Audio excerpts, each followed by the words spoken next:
Good evening, everybody. Thanks for joining us. We're watching people kind of fill in here tonight, so it's great to have everybody join us. Yep, we'll give it another minute or so. Another minute or so.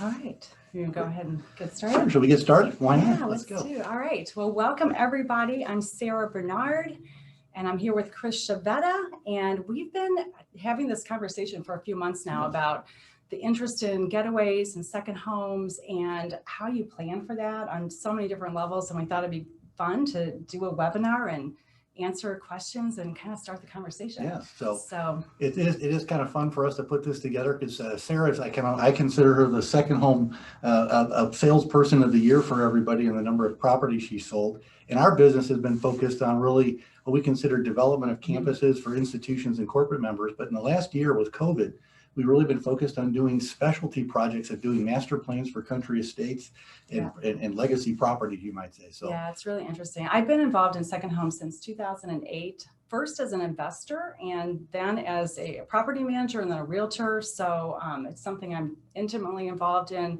from the property acquisition standpoint. And it's so interesting how this last year, how it's changed what you're working on and definitely accentuated what we're working on. Right, exactly. So we're going to talk tonight about how do you acquire property? So how do you look at second homes and rural property and anything that you could make for your own getaway? We're going to talk about that, how to evaluate properties, how to do your due diligence, the future vision for the property, master plans. And we're going to talk about after you find that perfect property or second home, how do you make sure it becomes yours, your destination for your family in a kind of unique environment. So we're excited to talk about this today. Yeah, and we're going to have time for questions and answers at the end, but as we go throughout, go ahead and put your questions in the chat. We're going to be taking note of those and to make sure we have time to answer everything at the end. So don't hesitate to throw anything out as you're thinking about it as we go through. Yeah.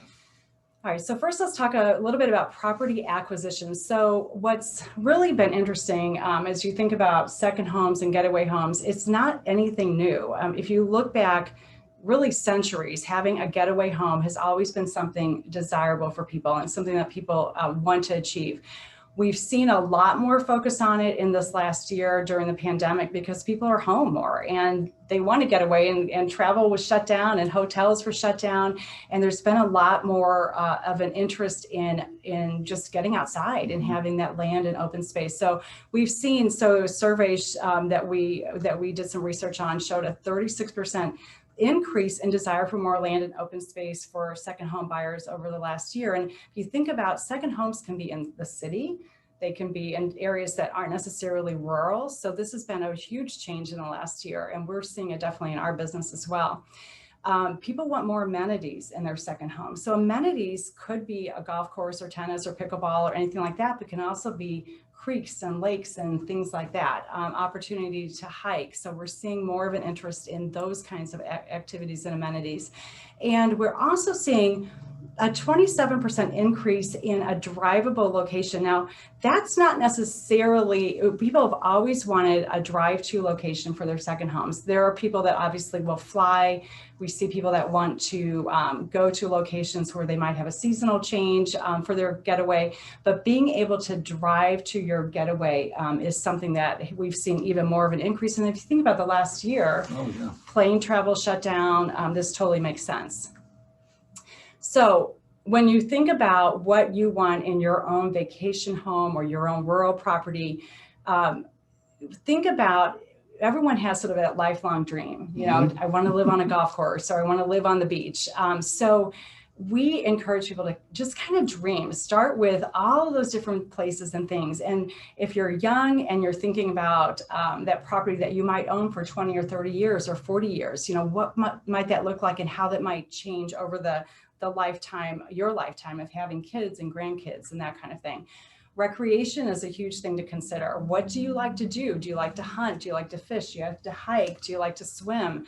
all of those things. Do you like to go to museums? I mean, that's another thing that some people want their second home near activities like that.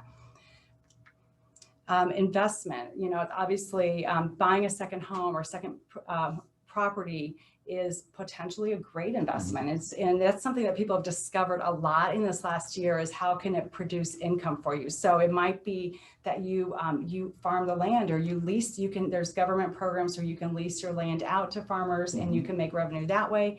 And just a long-term investment to balance out your portfolio. So something else to think about.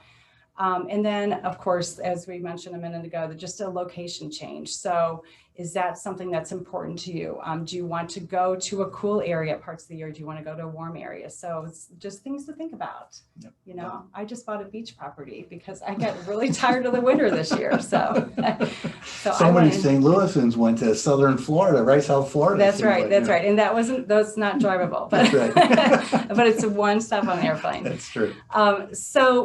Then a survey that we also looked at, and this is ranking what people said they want most in second homes. And number one is a lake or beach. So they want water.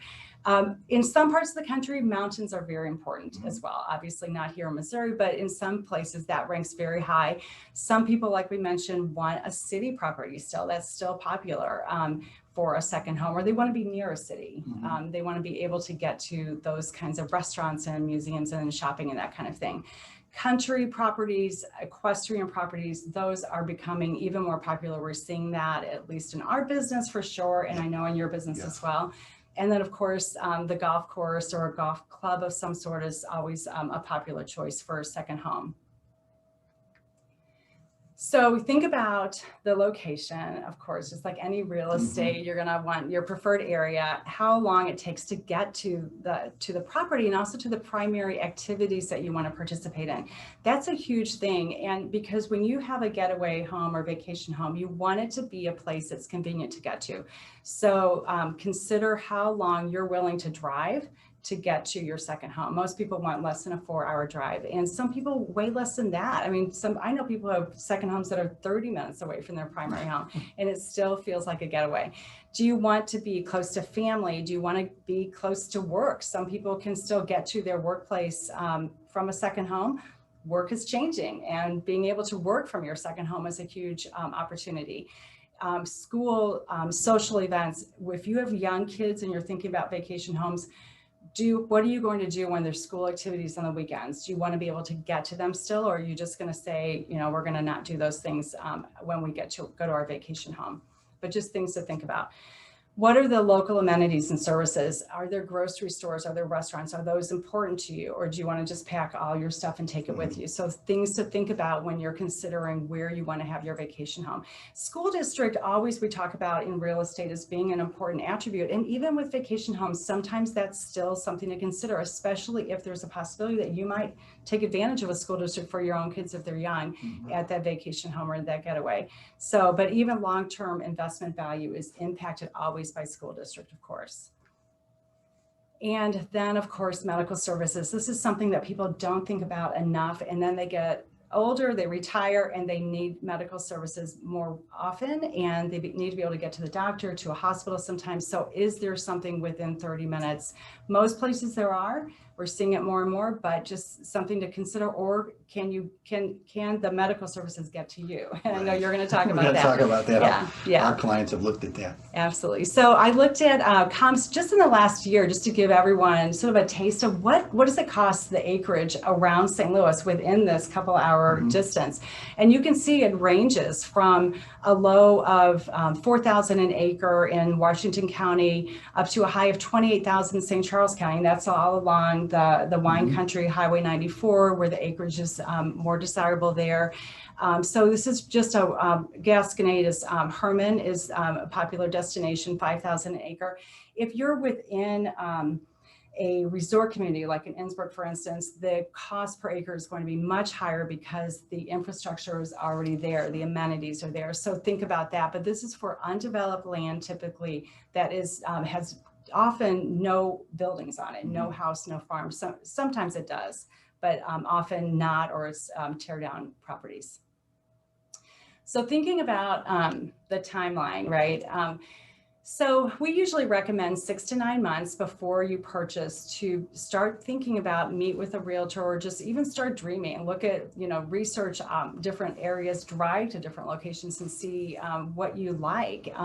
Document your requirements, just like when you look for your primary home. What's the most important thing? And when you get with the family, spouses, or even extended family, everyone's going to have a different interest, and you want to make sure that you're taking everyone's interest into consideration.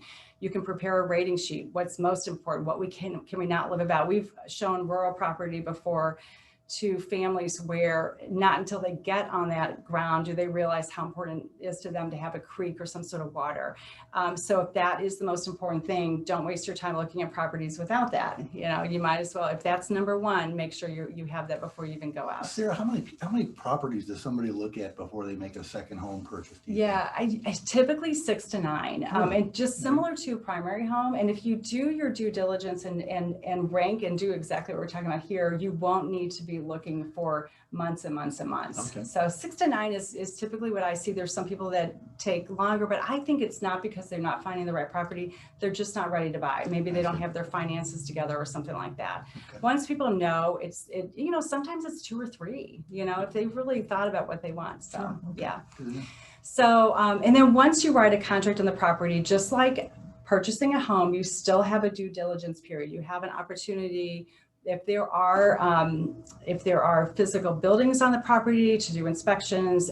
If there's just, you can write into a contract, have your realtor write into the contract the opportunity to explore zoning and build outs and the things that you're going to be talking about. So these are all the things. Now, one thing that I feel is important is, if you do buy property, don't buy it to sit on it. I always recommend that people plan to build on that property within 6 months to get that going. What happens a lot, I've seen this time and time again, people will buy property for retirement, let's say a beautiful piece of land they want to build a retirement home on, and they're going to retire in 10 years or 20 years, and they never end up building that home. And then they sell that property, and it's hard to sell sometimes. It's never been developed. And what happens is people's lives change. People in the family die, or they have medical needs that they didn't consider. And so I'm a big believer in buy it when you're ready to build on it. So, and don't wait. Okay. I'm an action oriented, and I highly recommend that. All right, so this just shows our timeline of roughly 9 months, 6 to 9 months to get your plans together, from first thinking about your getaway to your closing. So Sarah, when I look at this timeline and you think about drafting your purchase contract, what would you suggest in the way of financing? What have you seen with people looking for second homes in the hot market that we're in? Yeah, in the hot market that we're in right now, it's very much like primary homes, where people are now, this isn't necessarily true for rural property that's not developed, but certainly for vacation homes, we're seeing cash offers. We're seeing people giving up inspections and repairs, just like in the primary market. That's not always true though, and it doesn't have to happen on every single property. It just depends. If you're buying a property that maybe needs some work, you don't necessarily have to, there won't necessarily be multiple offers. I do find with vacation homes that people want the homes move-in ready. They want to buy it furnished. So there's more demand for those types of homes than not, than the ones that aren't like move-in ready and perfect. So yeah, but definitely the most important thing is know in advance how you're going to pay for the property. So if you're going to get a loan, you can make a quote cash offer, but still finance it. That's absolutely possible. But just know that you can buy that home no matter what, if something changes 30 days later. So, but get all your financing in order first. So, yeah. All right. So I'm going to turn this over to Chris, and he's going to talk about attributes of properties. Yes, because I think as we work with clients, it's very important to talk about what type of property you're looking for, as Sarah has mentioned, but also just the physical connection to it, you might say. Roadways and access points. As we look at the various things, are you along a major highway, which is great access, it's easy to get to, that type of thing? Or do you want more secured property that's maybe off the road, but what are the roads like, getting to that? What are the easements to those roads? One of the big things people bring up time and time again is, how do I secure the property? Mm-hmm. Not only when I'm there, but when I'm not there, more importantly. Right. Do I have a caretaker? Do I have someone who lives on the property? Is there a gatehouse? Is there somebody overseeing my estate or my residential property? It's a huge consideration. Yeah. Yes. People don't realize if it's not a place that you're going to get to very often, it's remote, you have to have a security plan. Yes, you get and that's something we find with our clients all the time about, you can paint the purple paint on the side of the trees, but that doesn't mean everybody's going to stay out. It just means that they're not supposed to come in. Also start looking at utility services. It's really simple to say that everybody can about drill a well at any place, but in this age of remote working with COVID, internet service. What is the internet capacity in your location you're going to? Do you have to go to more of a satellite-based system like Starlink? Do you have adequate electricity coming to your property? So you have to think about those kind of conditions as you look at potentially a rural property or even a second vacation home that you want to build and develop on a lot. Also the environmental conditions. Take a look at Google Earth, go to the county GIS websites, understand what your topography is, what your forest looks like, what the adjacent properties are. It's amazing if you go start looking at properties and you don't really have an idea what they are, what a 3D Google Earth image can do for you. So it's amazing how you can find a lot of different information that's out there that's in the public domain for free overall. And also some of the other attributes are, what are your improvement opportunities? What can you do? Are you in a floodplain? Do you want to have open fields and pasture for your horses? Do you want to have more woodland setting for hunting or hiking or zip lines or your children to run through the woods? What are some of the water features? You've heard about lakes, or is there a river? How can you build a lake? And what are the views to and from your property as well? How do we take advantage of that as you look at a particular piece of property? Are you at the bottom of a valley? Are you at the top of the hill? Are you halfway in between? Or do you have an opportunity to take advantage of all those views and vistas from that piece of property? Sun location, sunset, sunrise, that's a big thing. Yes, sun angles. It is there's software out there that we use that we can actually take a property and model it so you can actually know when the sun is rising and setting. So when we set homes, we can get natural daylight in a building all year round, if you might want to say. Wow. And it's kind of interesting how we can set windows and building placement That's at that. cool. So it's also considered environmentally sensitive because we're not having to burn electricity in the house to do LED bulbs and things like that. So Sarah talked about, you get a contract, you find that perfect property, and now you want to do your due diligence. So part of that is looking at your easements and right-of-ways to make sure you can get access to the property. You'll go through a formal title commitment with a title company to see chain of command and custody. And we found some of our small rural clients as they looked at this property. It's been around for decades and centuries, but it hasn't changed hands. So sometimes roadways and easements aren't the easiest things to see. We see deeds handwritten for many years ago, you might say, in that regard. Also think about environmental studies. If there was any kind of farming operation on it, manufacturing operation, maybe even hazardous materials such as asbestos in a building, you have to think about that when you look at it overall. Also, look at the soil analysis. When we started, you might have noticed Sarah wasn't holding a fish, but I was. So I love lakes. I love fishing. I went fishing last weekend. I caught it was too little to put in the picture. Too little to put in the picture. But, I always say, let's look at the topography and the soil type to see if you can actually build that lake that you want to build. And how big can it be? Is it a half an acre? Is it 10 acres? Is it 30 acres? And how do you do that? Also start looking at your boundaries and your topographical analysis. This is a property we're going to highlight in just a little bit, but this is a property located in Wildwood. All this information you see right here came off of a GIS website. If you just get online and go to a particular county website, you can actually download all of the topography, the boundary layers to it, and everything else. Even has historical photos. So it's kind of fun to kind of look at the historical nature of it. Just kind of surf the web a little bit for each of your properties. It's amazing. And also county offices have tons of free information to the public. You can get a lot of background information on properties. Yes, that's exactly right. And they're usually pretty helpful with it as well because they know they're increasing the value of it for their tax revenue.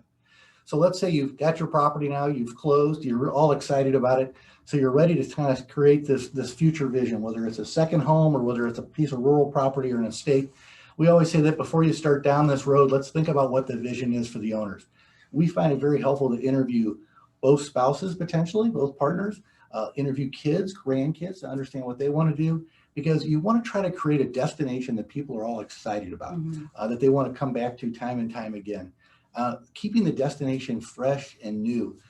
After COVID, a lot of people who moved, I want to say, to their second homes to kind of, to go into quarantine, they realized that, wow, it'd be nice to have this amenity or that amenity and this type of thing. And they thought about the next phase of their development on their piece of property for the very first time. So we always say, if you keep it fresh and new, people want to come back. They want to kind of experience it. There's something new you can introduce them to each and every time. Right.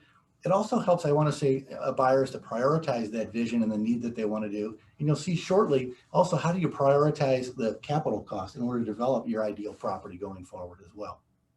This is an example of an estate we've worked at in Colorado. It's only 35 acres. It's actually an enclave of 4 estates. It's very equestrian focused. This is a process that has been going over the last 10 years. So this particular client started out with a guest house and then built a larger house after that, built their primary residence. But over a period of time, they've put different amenities in place within this facility. You'll see it it might be a little hard to see, but there's an indoor barn, an indoor riding rink, outdoor arenas, beautiful views and vistas back to Pikes Peak. This is like at 7,300 elevation. So you're above a mile high, you're higher than Denver. You're only an hour away from Denver. So when you talk about how close you are to proximity, this property is an hour away from Denver, half an hour away from Colorado Springs. But it became more of an enclave where they thought about the ponds they had for their horses, but they turned them into trout ponds for seasonal fishing opportunities. There's specialty areas that we had to work with this. There's a running shed because of the amount of hail they get in Colorado. If you're out in a field or you're with your horse, you need to get, a storm comes up, you need to get into shelter pretty quick. But we've also reserved and preserved spots in order to kind of do future pickleball courts and sport courts, expansion of particular areas, and development of other arenas. And you'll see on this one, you have a hello step. We talked about that emergency services when things go wrong. Unfortunately, when things go wrong in rural properties, you're usually 10, 15 minutes away from medical help.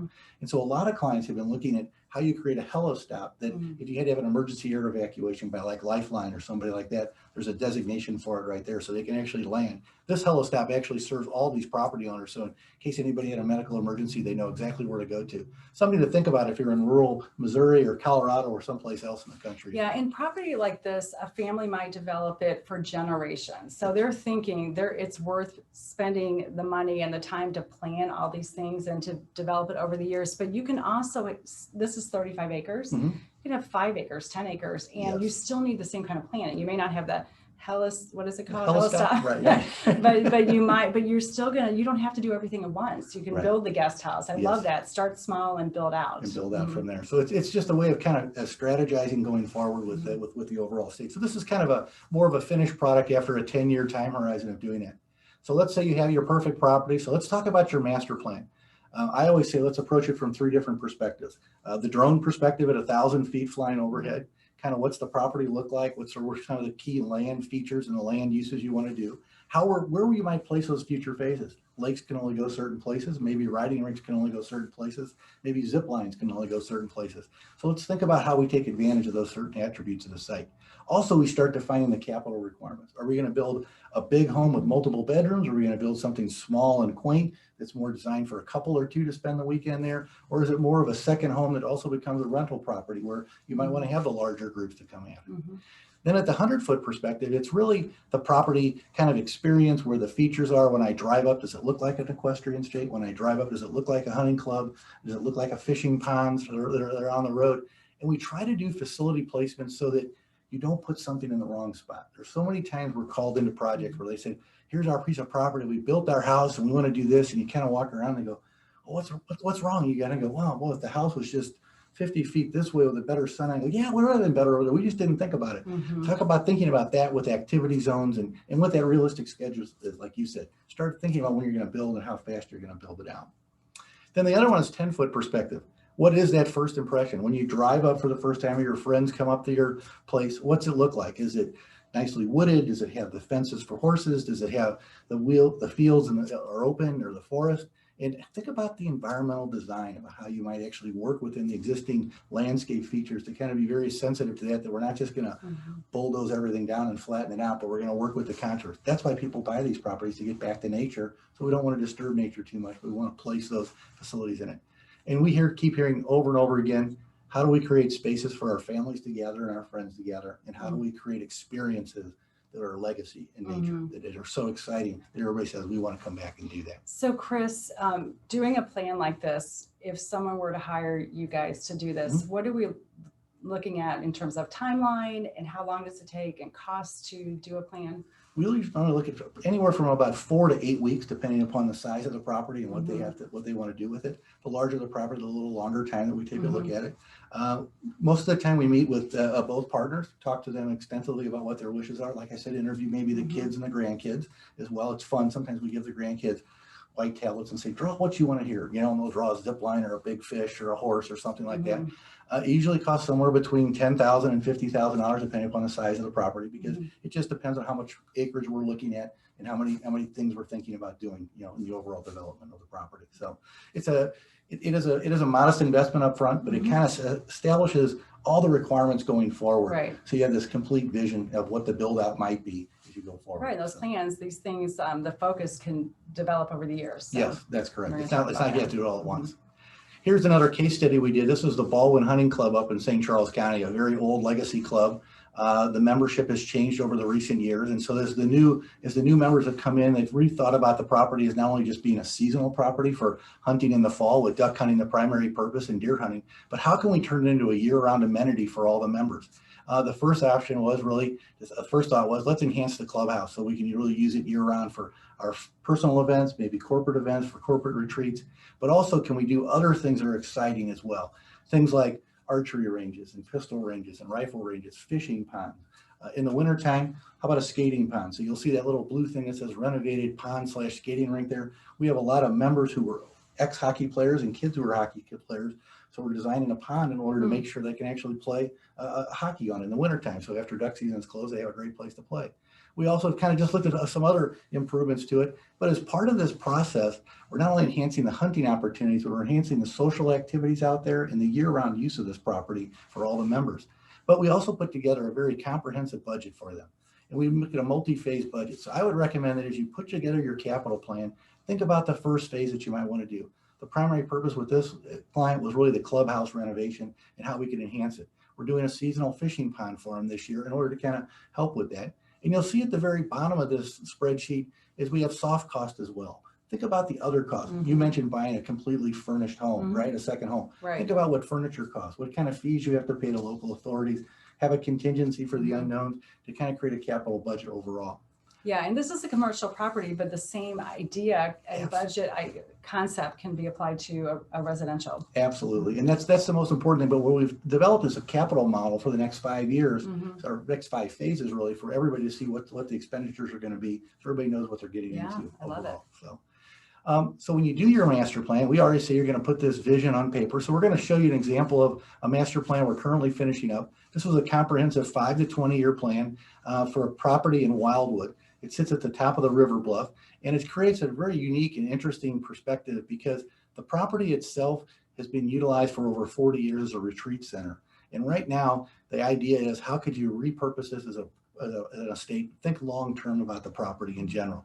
All this information you're seeing came off the county GIS website, so there's nothing here that you can't download and print at home if you don't want to, but this is a topography of the site. These are some of the aerial images. You'll see the views and the vistas. This has a beautiful view and vista all the way back to Defiance and Augusta, all the way across to the Missouri River. But you'll see that it's kind of overgrown. It hasn't been well maintained over time. So the first thing we talked about is how do we take the topography, whether it's really steep and we avoid those areas, or moderately steep, and how we kind of incorporate it in an overall development, working at the top of the hill. We also did an invasive species management and selective tree removal because the client really doesn't know what they have. They can't see it yet. So we've been talking to the local officials about how we can go in and clean out the honeysuckle, the autumn olive, the grapevine, remove the dead trees, so we can really see the natural beauty of this property before we start anything else. Just kind of understand where the gems are, where the diamonds in the roughs are around the property. The first phase is really going to be maybe a new entrance fence and monument gate, followed by a new roadway in, followed by maybe a group of trails that are not only ATV trails so you can get out and experience the property, but they're designed for hunting, they're designed for horseback riding, renovating the ponds, kind of experiencing the property first and foremost after invasive species removal, so then you can think about the overall vision. Based upon the information we've had and the conversations and the dialogue we've had with them, we kind of created this, private estate plan. This is where you'd have maybe a primary building sitting at the top of the hill, beautiful views and vistas out from the hill. You can see almost 2 miles in any direction from this property, all the way across the hill back to Baldwin State Park. But we place the house and the pool so that you get the right sun angles. We have the outdoor courts placed in the right orientation so you can play pickleball if you want to, or tennis, or whatever it might be. But you'll see that starting kind of in the middle spoke, we have the horse barn, we have an organic garden because they said we want to be very sustainable, we want to be very organic. So we also planted an orchard. When we talk about orchards, they're a little harder to maintain, but everybody loves Christmas trees too. So Right. a lot of people say, I'd love for my grandkids to be able to cut their Christmas tree sometime and take it home from here. So we've talked That's so about great. that. It is. You'll see the Heliport landing pad there because Mm-hmm. they just wanted to, this particular client was thinking, I can land here when I arrive at the Spirit of St. Louis Airport. I just take my helicopter, jump in right here. There you I don't have to do any driving. But you'll see there's horse pastures and ponds and sporting clay ranges and shooting ranges everywhere. We're taking the flat spots and turning them into nature preserves around the country, around the property as well. And there's a guest house as well. They want to make sure they have a primary residence, but they have a big family. They want to make sure they can come back, but they want kind of separation and enjoy it.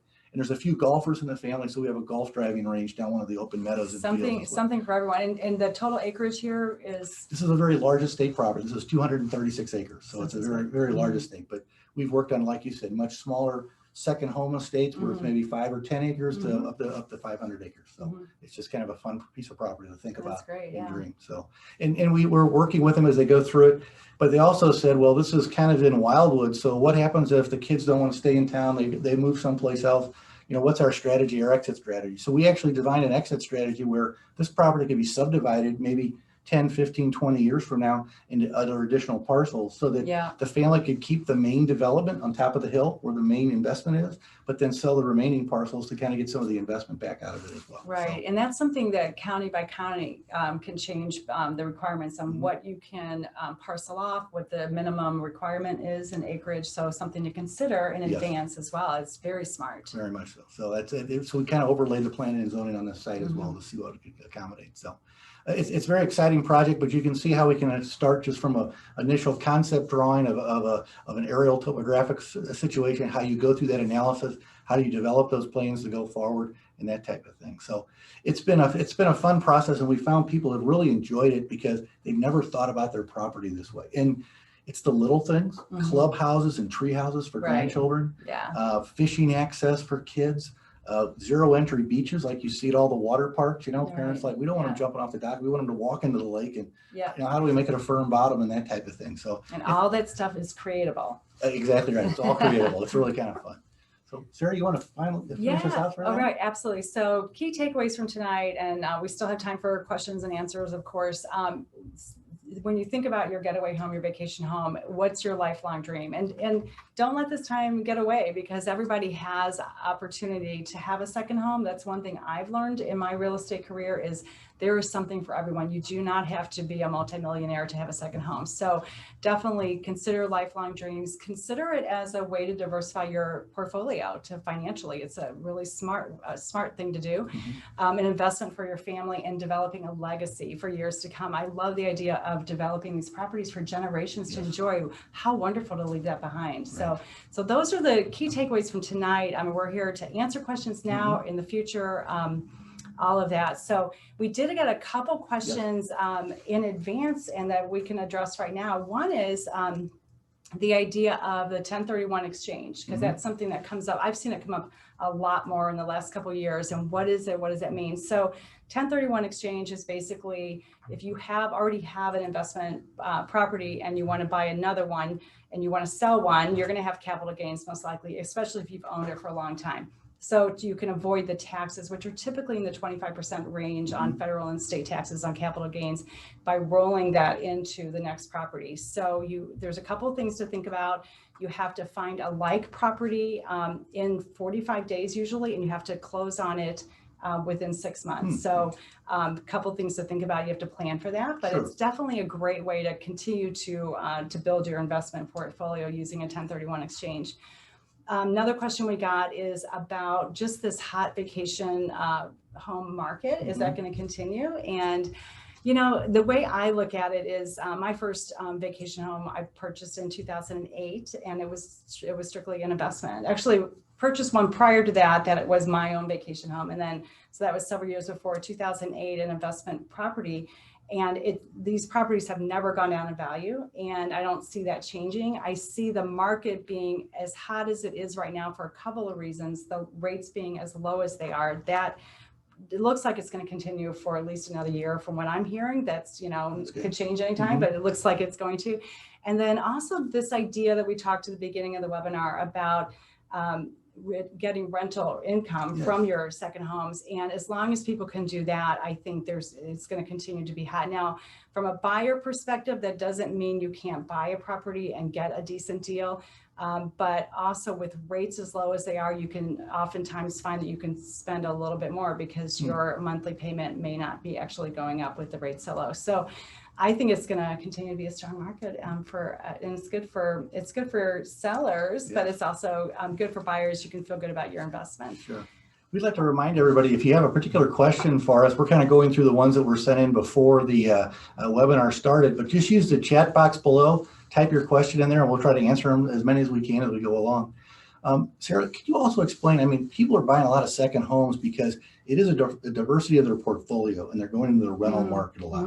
Is that something you see? Is that caused by the VRBO and the Airbnb phenomenon in the country these days? Or yes. How's that play out? 100%. I think so if you think about it, back in, I think it was around 2010 is when Airbnb started. VRBO and HomeAway was prior to that. And it was small back then. And it's gotten very, very easy for people to rent their home using these different websites. And so it's easy to purchase when you know you can recoup your investment by renting it. You have to be comfortable with the idea that people are going to be living in your home for a period of time. The other thing to consider if you're thinking about renting your vacation home is that every community has different restrictions on that. So some places it might be no restrictions at all. You can rent whenever. Some properties, it's a 30-night minimum, and especially in Florida, we see a lot of that. The other one is some buildings, and we see this again in some of the beach towns with condo developments. You have to own a property for a whole year before you're allowed to rent it. And that keeps out the investors from coming and buying a lot of units and just turning them into rentals. So we have a question. Do we have any numbers that we can share on rental properties at Innsbruck? I'm not sure what numbers are being asked about. It might be the number of rental properties. I think there's right now about 65, 70 rental properties out of about 1,500 properties. So it's still a small number, but they're all doing really well. We manage about 25 properties, my business does, and they're all having a couple of very good years. When we do projections for properties, when owners ask us for projections, we project on 2019 numbers, not 2020, 21, because those are a little bit skewed. But yes, definitely the rental properties are doing well. But they're in addition to the VRBO and the Airbnb websites that are so easy, you still have to manage it like a business. And I always tell people, plan on a couple hours a day if you're going to have a rental property of your time, unless you have someone else manage it. Sure. Okay, and let's see. One thing to also remember is we are going to send out this webinar tomorrow. Everybody who's on the call tonight will get a copy of it with our contact information, and we can always answer questions. Right. One of the other questions that came in before the presentation was, how do we budget for facilities improvements? How much does a house cost, and how much do all those improvements cost? And it's a difficult question to answer sometimes when we're putting the master plan together, but I break it down to a really simple equation. It's space times quality equals cost. So we can build a lot of space for low quality and low cost, but we have to take care of what our goals are. So for instance, if you're going to build barns or sheds, those might be $45 to $75 a square foot for a large horse barn or maintenance shed. Or if you go to a house construction, it can be hundreds of dollars a square foot just based upon number of bedrooms and baths and the interior finishes and qualities that you have. So think about that as you put that capital budget together, because we think that that's where that long-term budget is really, really important to kind of understand what you're getting into overall for your property. Yeah, it's a really good point. I mean, we always have a rule of thumb with house building. Typically the land, the cost of the house is about 3 times the cost of the land. So the land is the least expensive part of the development. And that's probably true when we're talking about extensive rural properties as well. So that's true. Yeah, so just consider that. We have another question coming in right now. Just give us a moment so we can read it. Maria is here helping us out. That's right. Is it wise to purchase a second home that's livable but needs updates? Absolutely. Just like a primary home, it's actually really smart because you can get in at a lower price and then do the development similar to what we're talking about, the strategic plan. You could do a strategic plan for a getaway home. It's probably a very wide. Now, the thing is, though, a lot of people don't want to do that because they don't live near the property. It's hard to find people to do the work, that kind of thing.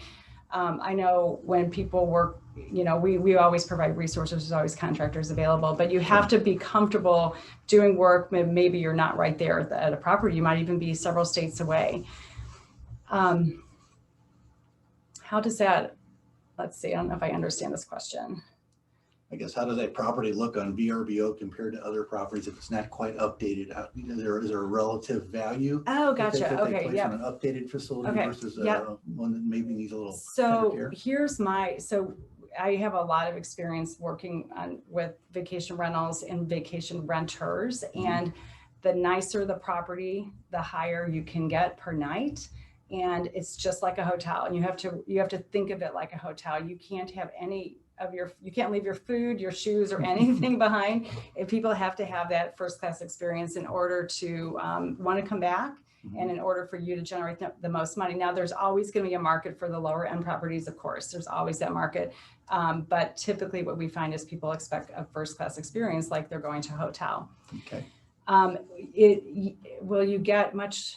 So if it's a dated property, is it going to be a good investment value? I think is what the question is. It depends on other things. It's not necessarily just the property that provides value. It could be the land, it could be the development, it could be the resort location. So there's a lot of things. A lot of people, I was just down in Florida a couple months ago looking at property, and many of the beachfront properties that were $700,000-800,000 were needed to be completely renovated. But because of the location, they were valuable. So personally for me, I didn't want to do a renovation being across the country, but for a lot of people, they're willing to spend the money. That's right. A lot of people just want to move in ready, right? They just want to come in and enjoy it. I'm a move in ready person, but not everybody. Some people have the patience that I don't have and the money to spend. So. Do you see when you're on VRB? I know our own family, we've used all those services in the past to kind of look for second vacation homes and do that type of thing when we travel around the country.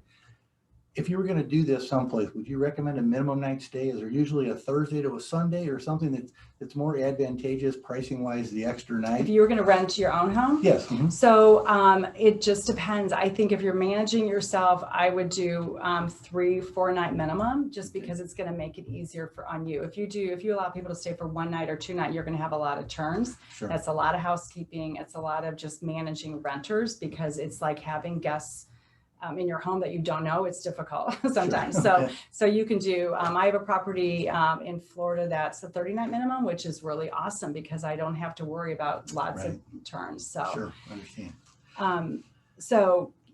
Estimate the rental occupancy at Innsbruck pre-pandemic. So we have in our business all of that data on all of the properties, because we have been in the business at Innsbruck since 2008. So we have numbers for pre-pandemic. Pandemic, the numbers increased 300%, the rental numbers. So when we look, that's why we don't look at pandemic numbers when we go to evaluate the rental opportunities at properties. So we've been at Innsbruck since 1994, and I can tell you I've never seen so many people using Innsbruck and enjoying the community as much as they did in 2020 with the pandemic. Yeah, it was amazing. Like summer all year long. It was. It really was. It was kind of nice. It created more of a social fabric. Now, some people didn't like it, but a lot of people enjoyed it. That's right. Well. Yeah. So how to maximize your investment for Airbnb. So number one is great photos. Just like anything in real estate, you want to create that experience before people even arrive. So we always recommend professional photographs describing the property. Airbnb and VRBO gives you lots and lots of room to describe the property. You can write a novel about your property. The more information you can give people, the better. The more you do, then you're going to maximize the number of renters, and then also pricing. Pricing is really, really important. I don't always recommend that you go with Airbnb's suggested pricing. That tends to be a little bit low sometimes. So study the market, study the competition, see what people are getting. Don't be afraid to price a little high. You can always come down. So it's similar to a real estate, home for sale. That's how, I recommend you approach rentals as well. Okay. How can you analyze a second Airbnb to buy if you already have one? I'm not sure that I completely understand the question, but if you already own a vacation home and you want to buy a second one, is that does that make sense? Is it a good choice? Okay. I think the question is probably a financial question. Can you take perhaps the equity or the income from the one to purchase the second one?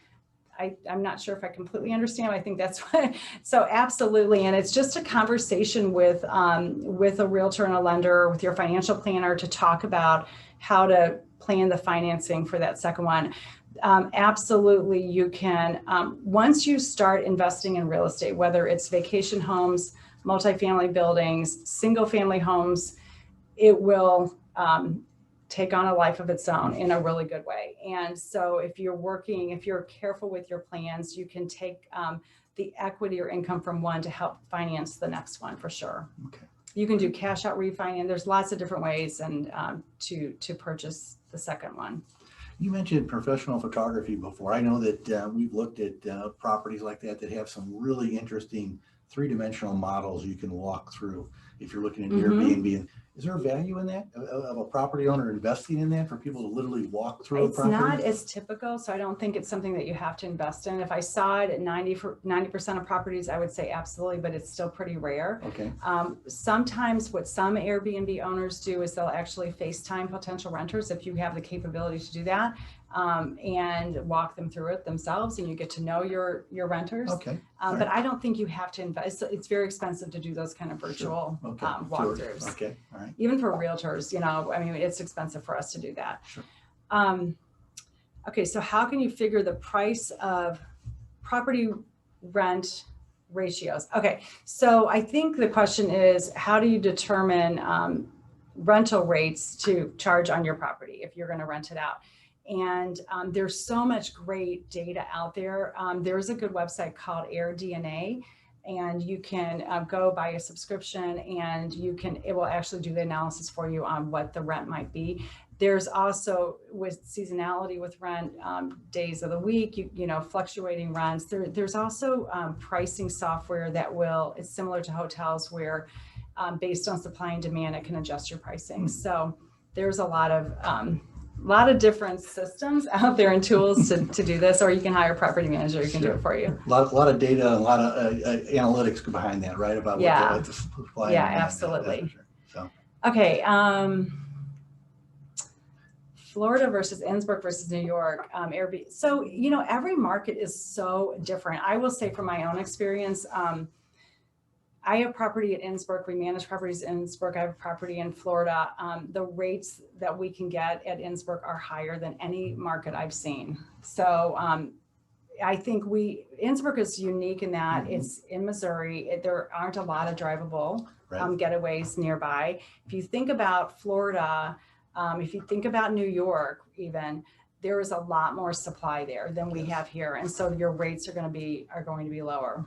So. Yep. Innsbruck all the way. As I mentioned, we've been a long time Innsbruck owner, and the improvements that they made, it really keeps people coming back to it. It's kind of, they've done that strategy of fresh, new, and updated things. We work with exactly on the Commons project and that type of thing, to kind of say, let's keep something fresh and new. The pickleball courts were a new amenity added last year, which were a huge success with everybody. And a few years before that, the new pool. I mean, there's always, you're exactly right. They've done a really good job of strategically planning the amenities. And for some people, it wasn't what they wanted. They don't, back in the day, there weren't as many amenities. Those folks have moved on, and it's a different clientele perhaps in a sense, but it's really super fun and people love it. Yes, absolutely. They do at that. But okay, so book recommendations to help the investment journey. That's a loaded question. There's great financial books out in the marketplace. I literally did this recently for one of my young adult children, where I just Googled 10 best financial investment books, and I bought all of them. and there's some really good ones. So I would say do that. I'm not going to name a specific book right now off the top of my head. There's a lot of really, really good ones out there. And just learn. There's a lot of great platforms. There's a lot of great investment clubs. Even here in the St. Louis marketplace, there are a lot of groups that get together. There's specific investment groups just for women. There's some for anybody that, you know, if you want to get into investing, whether it's vacation homes, rural properties, multifamily buildings in the city, there is a group out there. And, you know, we can certainly help you find those groups if you want to reach out. I got one final question for you. Did you send your kids digital books or actual hard copy books? Hard copies Hard all copy, the way. yeah, exactly. I don't know if they know how to read those. Exactly. They don't know how to open the cover, but they still get the information out of it. Right. So. All right. I think that's it. Sarah, I've enjoyed this evening. Thank you very much. Yeah, super fun. And, you know, Chris and I are both here available. You've got our contact information, and we'll be sending this out tomorrow. We'll follow up with everybody tomorrow on our presentation tonight. So thank you for joining us for an evening to talk about your second home and maybe your country estate and your luxury property. So thank you very much. Have a great evening, everybody. All right. Bye-bye.